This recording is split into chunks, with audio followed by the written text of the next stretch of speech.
Et voilà des véhicules qui ne se feront jamais flasher. Et pour cause, leur moteur est bridé à 45 km/h. Les voitures sans permis fleurissent de plus en plus sur les routes.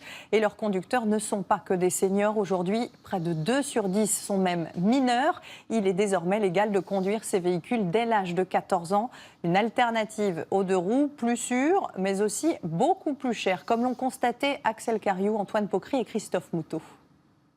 Il n'a que 15 ans et déjà tout d'un grand. Coup d'œil dans le rétroviseur, clignotant, Pierre est très fier de sa voiture sans permis. Il habite à la campagne, à 20 km du lycée, 30 d'une grande ville. Alors pour lui, c'est la liberté. Elle te sert à quoi cette voiture? Me déplacer dans la vie quotidienne, pour aller voir ma petite copine, pour aller au stade de foot, aux entraînements, pour aller surtout au lycée. Moi, je fais en moyenne, on va dire, entre 50 et 100 km par jour.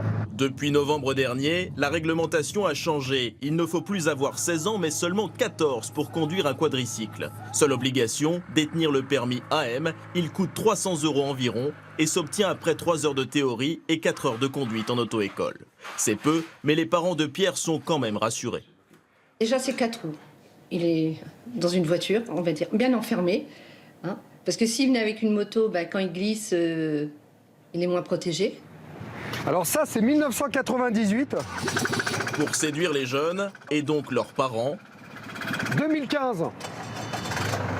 les constructeurs ont mis le paquet. Moteurs discrets, lignes inspirées des Fiat 500, Mini ou DS3, avec des équipements dignes des plus grandes. Comme vous pouvez le constater, ici, on a un système multimédia avec caméra de recul, la climatisation.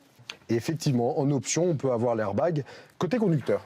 Tout cela n'est pas gratuit. Une voiturette neuve vaut entre 8 000 et 18 000 €. Un prix qui s'explique surtout par les contraintes de fabrication.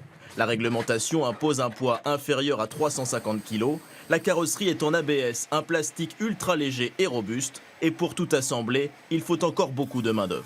Tous les produits sont fabriqués en France et malheureusement, on n'a pas les volumes de l'automobile traditionnelle. Donc les volumes ne nous permettent pas de baisser les coûts de production. Avec 200 000 véhicules en circulation, la France est championne d'Europe des voitures sans permis. Il existe 5 constructeurs et ils n'ont qu'un but, séduire les jeunes, toujours plus.